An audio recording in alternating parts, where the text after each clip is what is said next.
good day.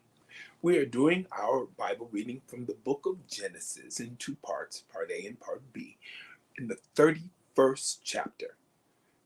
Genesis 31, part A, verses 1 to 30. Now Jacob heard the words of Laban's son, saying, Jacob has taken away all that was our father's, and from what was our father's he has acquired all this wealth. And Jacob saw the countenance of Laban, and indeed it was not favorable toward him as before. Then the Lord said to Jacob, Return to the land of your fathers and to your family, and I will be with you.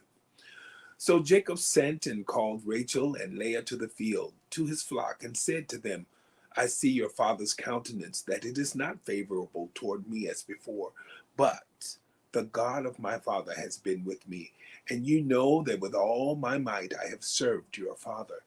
Yet your father has deceived me and changed my wages 10 times, but God did not allow him to hurt me. If he said thus, the speckled shall be your wages, then all the flocks bore speckled. And if he said thus, the streaked shall be your wages, then all the flocks bore streaked. So God has taken away the livestock of your father and given them to me. And it happened at the time when the flocks conceived that I lifted my eyes and saw in a dream, and behold, the rams which leaped upon the flocks were streaked, speckled, and gray spotted. Then the angel of God spoke to me in a dream, saying, Jacob, and I said, Here I am. And he said, Lift your eyes now and see, all the rams which leap on the flocks are streaked, speckled, and gray spotted. For I have seen all that Laban is doing to you.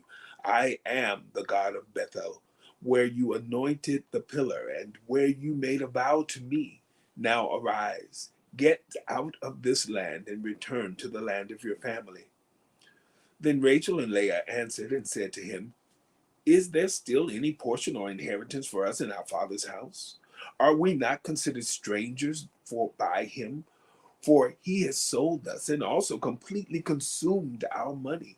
For all these riches which God has taken from our father are really ours and our children's. Now then, whatever God has said to you, do it.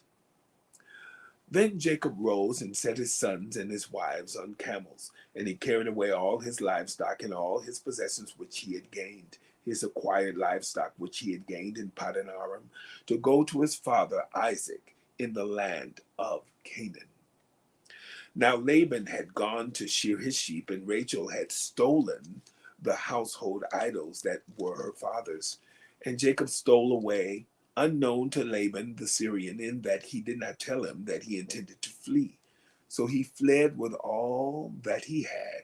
He arose and crossed the river and headed toward the mountains of Gilead. And Laban was told on the third day that Jacob had fled. Then he took his brethren with him and pursued him for 7 days' journey, and he overtook him in the mountains of Gilead.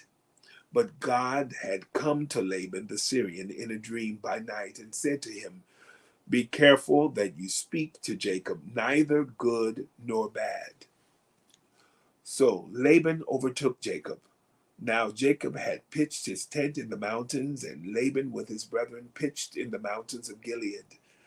And Laban said to Jacob, What have you done, that you have stolen away unknown to me and carried away my daughters like captives taken with the sword?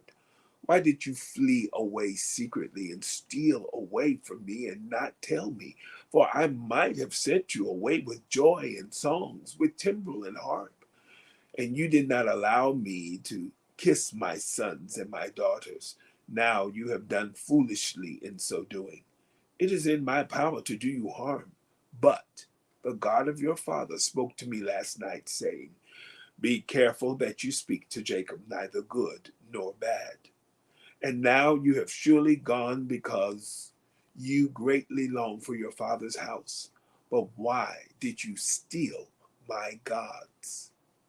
The book of Genesis, part A,